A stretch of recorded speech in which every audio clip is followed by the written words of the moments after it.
#Marantz Cinema 30 Receiver YouTube Script. So here's the deal. If you're serious about home theater and you've got the budget, the Marantz Cinema 30 is genuinely one of the best receivers you can buy right now. But let me explain why, because there's a lot to unpack here. Link is in the description if you want to check the latest price on Amazon. I've been using this thing for a few months and honestly, it's been kind of a game changer for how I watch movies at home. Let me start with what probably matters most to you, the actual sound quality. This receiver has some serious audio engineering built into it. There's this damn SA2 technology that's proprietary to Marantz, and what it basically does is give you cleaner, more detailed sound across all your channels. When I watched movies like Dune or anything with heavy Atmos mixing, the separation between sounds was just really precise. You can actually hear where things are coming from in the room, and that's not something every receiver does well.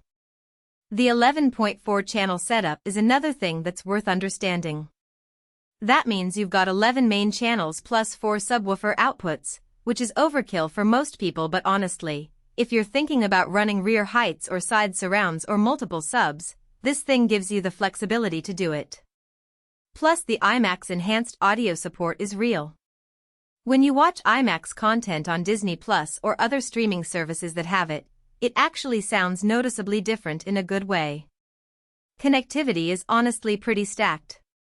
You get 7 HDMI inputs, which is more than enough for a media player, gaming console, cable box, and still have extras sitting there.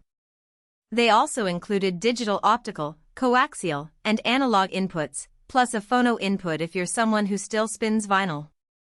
I've got my turntable hooked up and it sounds excellent through this thing, which tells me the analog section is properly designed.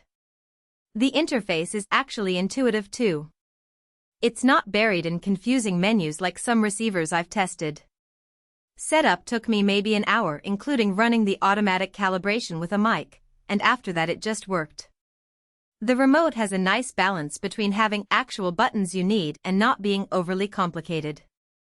Here's the honest part though. This receiver is expensive, and it's not for everyone.